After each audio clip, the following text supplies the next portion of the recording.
बोले ये जो 4 जिला है, पुरुलिया, बांकुड़ा, झारग्राम, मेदिनीपुर, ये चारों जिला के हम आवाज उठाएंगे, ये झारखंड का पार्ट है। क्योंकि ये सच्चाई है ना गुरु जी, सबसे ज्यादा जो शहादत हुआ है ये मानभूम में हुआ है, पुरुलिया में सबसे ज्यादा जो शहादत हुआ है अलग झारखंड के टाइम हुआ, इसी पुरुलिया में हुआ है, मान बाजार में हुआ है, बड़ा बाजार में हुआ है सबसे ज्यादा, लेकिन उसको कुछ नहीं मिला। जहाँ सबसे ज्यादा संघर्ष हुआ है उसे आज कुछ नहीं मिला है। इसलिए आप जब भी हम लोग सदन तक जाएंगे उस सदन में इस बात को रखेंगे कि बंगाल के इस हिस्से को ग्रेटर झारखंड में मिला जाए। सबसे ज्यादा जो शहादत हुआ है अलग झारखंड के टाइम हुआ, इसी पुरुलिया में हुआ है, मान बाजार में हुआ है, बड़ा बाजार में हुआ है सबसे ज्यादा, लेकिन उसको कुछ नहीं मिला।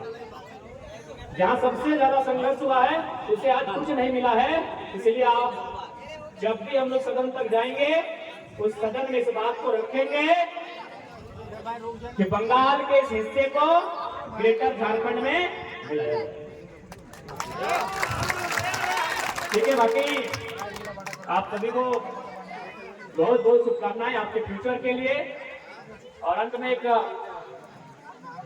सुंदर सी पंक्ति थी, उससे से विदाई लेंगे कि जीत पक्की है कुछ करना है तो डटकर चल, जीत पक्की है कुछ करना है तो डटकर चल, जमाने से जरा हटकर चल, लीक पर तो सभी चलते हैं कभी इतिहास बदल कर चल, बिना काम के मुकाम कैसा बिना मेहनत के दाम कैसा, बिना काम के मुकाम कैसा बिना मेहनत के दाम कैसा, और जब तक ना मिले मंजिल राहों में राही आराम।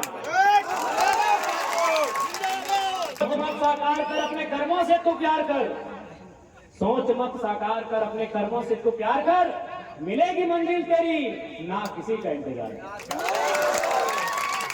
सोच मत साकार कर अपने कर्मों से तू प्यार कर, मिलेगी मंजिल तेरी ना किसी का इंतजार कर। जो चले थे अकेले, जो चले थे अकेले आज उनके पीछे मेले हैं, और जो रह गए इंतजार करते करते उनकी जिंदगी में आज भी झमेले हैं। तो कुछ बनना चाहते हो, कुछ करना चाहते हो, अपनी पहचान अलग बनाओ। भीड़ के साथ चलोगे, भले भीड़ में तो डर नहीं लगेगा लेकिन पहचान भी नहीं मिलेगी। झारखंड में अपना लीग अलग बनाया, मालूम है ना? झारखंड के विधायक, सांसद, मंत्री भाषण देते हैं स्टेज में, हम कहाँ से देते मालूम है? स्कॉर्पियो के छत से देते। हाँ, इंस्टाग्राम में हमारा वीडियो मिल जाएगा, देख लीजिएगा। टाइगर जरा 1932। अपना पहचान अलग बनाओ। नेता लोग भाषण कहाँ देते हैं? स्टेज से, और हम स्टेज के आगे स्कॉर्पियो खड़ा करते हैं, 4 कदम पीछे जाते हैं और छलांग लगा के स्कॉर्पियो पे, उसके बाद कमर में अपना गमछा बांधते हैं और फिर टाइगर के साथ खड़ा होकर बातों को रखते हैं। क्या आप लोग तैयार हैं? क्योंकि फिलहाल झारखंड में एक नई आवाज आई है, भले आपसे हम भान लोग से पूछ रहे थे तो आधे लोग जान रहे थे, हाँ आपको पहचानते हैं, देखे हैं, तो आपको जानकारी होना चाहिए झारखंड में हम लोग एक जोरदार आंदोलन किए हैं, और उस आंदोलन का परिणाम ये हुआ है कि झारखंड के इतिहास में फर्स्ट टाइम कोई लड़का जिसका उम्र 32 साल है, उसने लोकसभा के चुनाव में 3.5 लाख वोट लाया है, वो भी इंडिपेंडेंट।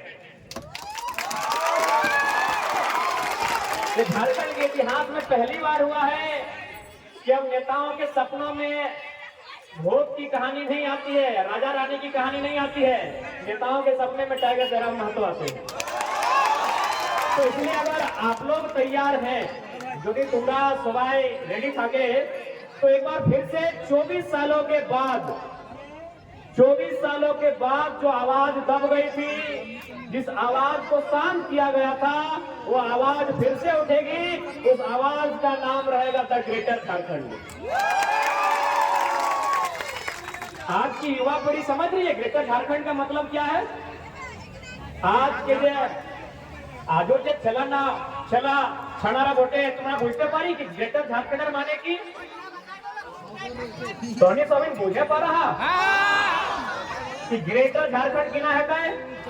ग्रेटर झारखंड मतलब जब आज से कई सालों पहले हमनी के बाप दादा झारखंड राज्य के अलग लड़ाई लड़ा होते, और में पश्चिम बंगाल के कुछ हिस्सा, उड़ीसा के कुछ हिस्सा का आंदोलन पुरुलिया के धरती में, मानभूम के मान बाजार के धरती में, लेकिन वो हिस्सा झारखंड ना बना।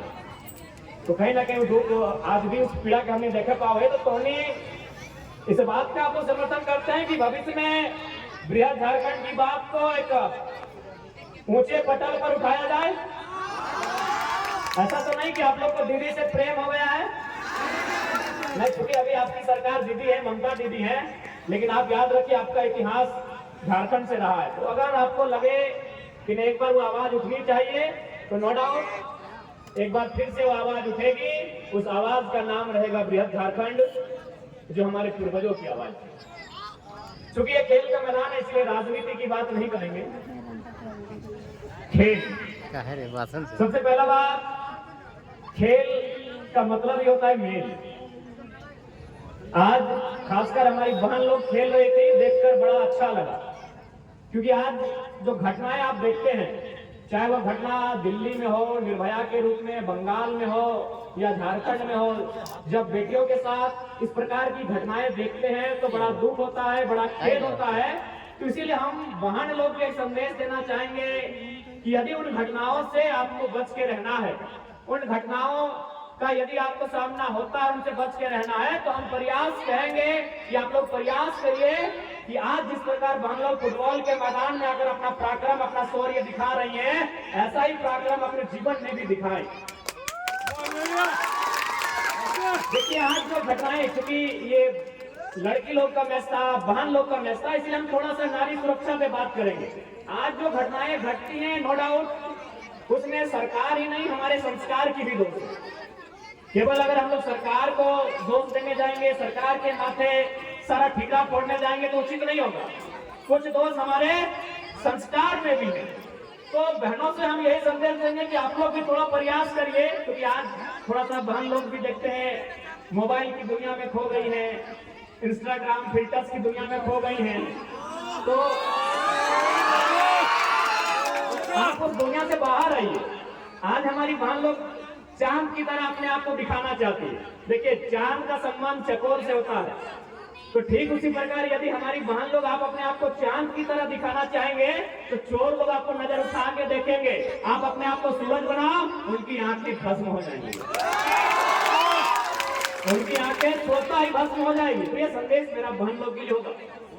अच्छा लगा कि आप फुटबॉल के मैदान में खेली, और हमने सबसे पूछा तो 8वीं क्लास में पढ़ रही है, 9वीं क्लास में पढ़ रही है, कॉलेज वाली है। तो अच्छा लगा कि यानी 8वीं क्लास यानी 14 साल 15 साल 16 साल की बहन लोग हैं। तो बड़ा अच्छा लगा कि आप उस दुनिया से बाहर आए हैं जिस दुनिया को हम लोग मोबाइल कहते हैं, क्योंकि आज हमारी दुनिया मोबाइल हो चुकी है।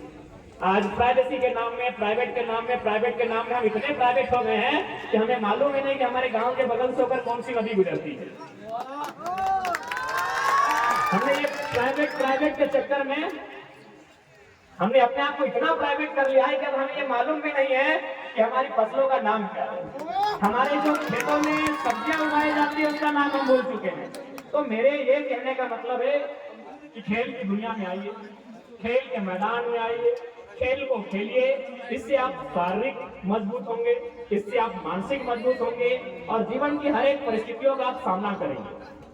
और एक बात तो स्पष्ट है कि देखिए भले जो खेलता हो उसे गरीबी छू सकती है, क्योंकि हम लोग मिडिल क्लास फैमिली से हैं, हमारा सवाई मिडिल क्लास से छड़ा मोटी कि अगर हम खेलने वाले हैं तो उनको गरीबी छू सकती है, लेकिन याद रखिएगा बीमारी कभी नहीं छू सकती। जो खेलते हैं ना उनको गरीबी छू सकती है, वो गरीब हो सकते हैं लेकिन वो बीमार नहीं हो सकते हैं। आज मैं आपको अपनी कहानी बता रहा हूँ, हम भी आपकी तरह खिलाड़ी हैं, इसीलिए आज पूरे बीते 2 सालों में झारखंड में लगभग हम 4000 सभा किए। 2 सालों में दिन होता है 700, लेकिन हमने सभा कितना किया है? 4000। देश के प्रधानमंत्री अपना जीवन में उतना सभा नहीं किए होंगे। हम 2 दिन पहले कोल्हान में थे, सरायकेला, पूर्वी सिंह, पश्चिमी सिंहभूम में, वहां हमने एक दिन में 27 मीटिंग किया था। 27 मीटिंग यानी 27 जगह भाषण दिए थे एक दिन में। तो ये तो नो डाउट है कि आपको बीमारी नहीं छुएगी। और उसके बाद आप एक बात हमेशा याद रखिएगा पता नहीं आपके पुरुलिया में शहर टाइप का क्षेत्र है कि नहीं, क्योंकि हम लोग धनबाद से आते हैं, बोकारो है तो शहर है। तो वहाँ क्या होता है कि जो लोग रिटायर हो जाते हैं ना, वो सुबह सुबह मॉर्निंग में उठते हैं और दौड़ने के लिए जाते हैं। 60 साल की उम्र है, 65 साल की उम्र है, तो पता है वो 60 साल की उम्र में दौड़ने क्यों जाते हैं? बुढ़ापा में ग्राउंड में क्यों दौड़ते मालूम है? क्योंकि उन्होंने जवानी में दौड़ नहीं लगाया। अगर वो जवानी में दौड़ लगाते हैं तो नाती खिलाने की उम्र में वो बुढ़ा लोग खूब खेलने नहीं जाते। नाती खिलाने की उम्र है, देखिए सब रिटायर हो गया है, कोई ऑफिसर है, आईएएस ऑफिसर है, आईपीएस ऑफिसर है, जीएम है, और उसके बाद क्या कर रहा है? डॉक्टर बोला है कि जिंदा रहना है तो दौड़ना होगा, चाहे कि जवानी में नहीं दौड़ा है। तो ठीक उसी प्रकार अगर आप चाहते हैं कि बुढ़ापा में अपने बच्चों को खिलाएं, बच्चा नहीं, बच्चा भी आपका बड़ा हो जाएगा, नाती क्या तुम नाती बोले ना, नाती नाती नहीं बोले ना, हाँ तो आप चाहते हैं कि बुढ़ापा में नाती नातनी को खिलाया जाए तो जवानी में फुटबॉल जोर लगा के खेलिए, 2 घंटा तो जरूर अपने शेड्यूल में बना के। उसके बाद देखिए जो खेल होता है ये मेल करता है। आपने हमें एक ऐसे शख्स का नाम ले रहा हूं जिनका संबंध है आपके पश्चिम बंगाल से, हालांकि अभी वो क्षेत्र शायद कटक उड़ीसा हो चुका है। स्वामी विवेकानंद तुम्हारा सवाल जाने भारत रत्न स्वर्ण महापुरुष, वो हमेशा कहते थे कि भारत के युवाओं को फुटबॉल खेलना चाहिए।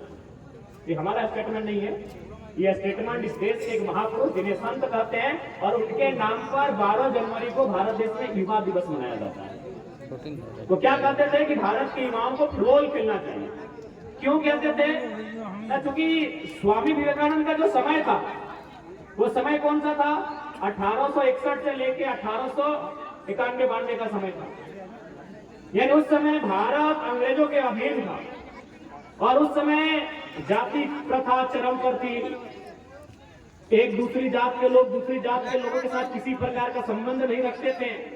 तो विवेकानंद जी ने कहा कि भारत के युवाओं को फुटबॉल खेलना चाहिए, क्योंकि जब वो फुटबॉल खेलेंगे एक दूसरे से जुड़ेंगे। जैसे मैं अभी आपको उदाहरण देते हैं, हालांकि अभी हम लोग को फैसिलिटी है तो हर एक खिलाड़ी एक जर्सी अपना अलग पहनता है, लेकिन हम लोग जब फुटबॉल खेलते थे ना आपकी उम्र में तो 11 भाई जर्सी होता था, 12वां खिलाड़ी को जब वो बाहर आता था तो उसका जर्सी पहनना पड़ता था। तो समझ के देखिए, अगर जब 12वां खिलाड़ी बाहर आता है और नया खिलाड़ी जब अंदर आता है वही जर्सी पहनता है, उस जर्सी से बदबू आ रहा है, उस जर्सी से पसीना आ रहा है, लेकिन फिर भी हम उसकी जर्सी को पहनते हैं। अभी अगर आपको कह दिया जाए कि आपकी सगी बहन है और उसने 2 दिन से कपड़ा नहीं पहना, आप पहनिए, आप बोलेंगे ठीक हम नहीं पहनेंगे।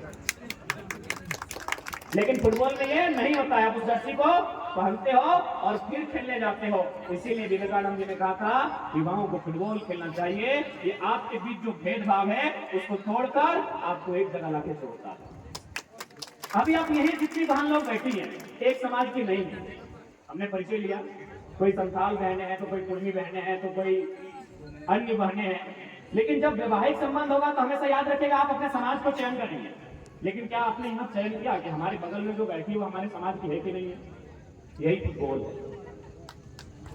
किसी का नाम खेल है, यहाँ भेदभाव नहीं होता है, यहाँ डिस्क्रिमिनेशन नहीं होता है। तो इसलिए फुटबॉल खेल आपके जीवन में होना चाहिए। और चूंकि आप गांव से खेलने के लिए जाते हैं तो बड़ी उम्मीदें होती हैं।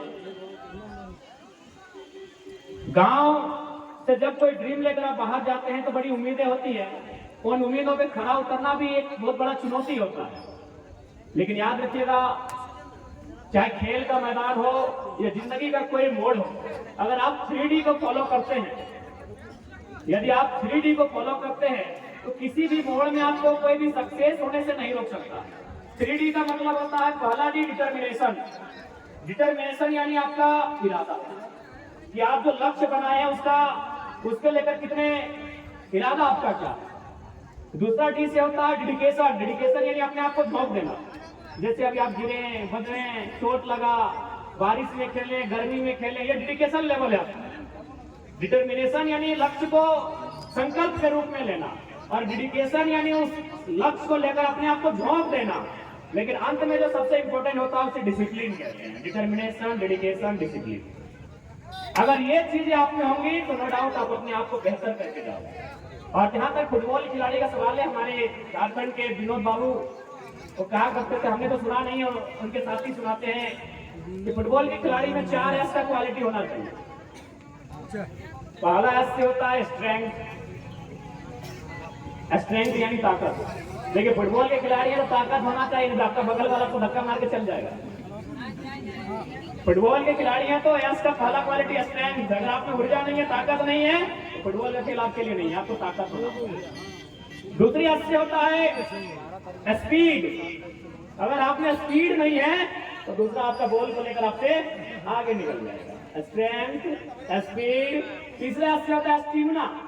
स्टेमिना का मतलब आपको 90 मिनट, 40 मिनट, 60 मिनट खेलना पड़ता है। बहुत सारे खिलाड़ी 5 मिनट मैदान में उतरे, 2 बार कॉर्नर के बाएं से बाएं आए, बोला हमसे नहीं होगा। स्ट्रेंथ, स्पीड, स्टेमिना और सबसे इंपॉर्टेंट स्किल। आज बहनों ने भी बहुत सुंदर स्किल दिखाया। स्किल का तात्पर्य क्या है कि आपके पास स्ट्रेंथ है, ताकत क्या है, आपके पास स्पीड भी, आपने बड़ी गति के साथ गेम को लेकर चले गए डिबॉक्स में। आपकी स्टेमिना भी, आपकी दौड़ भी अच्छी है, लेकिन अगर स्किल नहीं है और अंतिम समय जहां आपको स्कोर करना चाहिए तो आप डिबॉक्स के बाहर या गोली के हाथ में दे बैठे, तो फिर वो 3 जो की क्वालिटी वो काम नहीं आएगी। इसलिए strength, speed, stamina and skill. अगर ये 4 एस की क्वालिटी है तो आप फुटबॉल के बेहतर खिलाड़ी हो। तो सब में है ना? 8वीं क्लास, 8वीं क्लास, 9 वाला सब किधर है? 9 हमारे सर बचपन में हम लोग आगे बताते थे कि 8 यानी 5, यानी अगर आप 8 क्लास में आ गए तो आपका एनर्जी लेवल 5 के लेवल का होना चाहिए। और अब 9 में तो हर चीज को फाइन करना। फाइन करना मतलब आपकी राइटिंग फाइन हो, आपका रीडिंग फाइन हो, आपका तमाम जो चीजें वो फाइन होनी चाहिए। तो साथ ही साथ देखिए खेल के साथ साथ एजुकेशन में भी आपको अव्वल होना है, क्योंकि आज जिस दौर से हम लोग गुजर रहे हैं हमें विकल्प लेके चलना पड़ता है। हम और आप मिडिल क्लास फैमिली से हैं, इस बात को भी हमें देखना पड़ता है। हमारी माता पिता बड़ी उम्मीदों के साथ हमें हमारी व्यवस्थाओं का जुगाड़ करते हैं, इन चीजों को हमें समझना पड़ता है। इसलिए आप खेलें, दम लगाकर खेलें, साथ ही साथ अपने आप को एजुकेशन के क्षेत्र में भी कभी कम नहीं करें। और ज्यादा समय ना लेंगे क्योंकि पुरस्कार वितरण भी होना है। जहां तक खेल का प्रश्न है, खेल बहुत सीख देके हमें जाता है। अगर आप फुटबॉल की बात करें तो मैं आपको फुटबॉल का एक किस्सा सुना रहा हूँ। आज के डेट के तो बच्चे नेमार को जानते हैं। देखिए बहन लोग भी नेमार बापे की जर्सी पहनी है।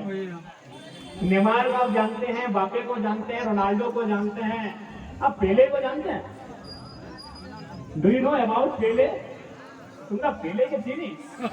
पेले जो क्रिकेट में स्थान सचिन तेंदुलकर का है, हॉकी में जो स्थान मेजर ध्यानचंद का है, फिल्म इंडस्ट्री में जो स्थान अमिताभ बच्चन का है, वही स्थान फुटबॉल की दुनिया में पेले का। पेले की एक घटना थी, वो 3री क्लास में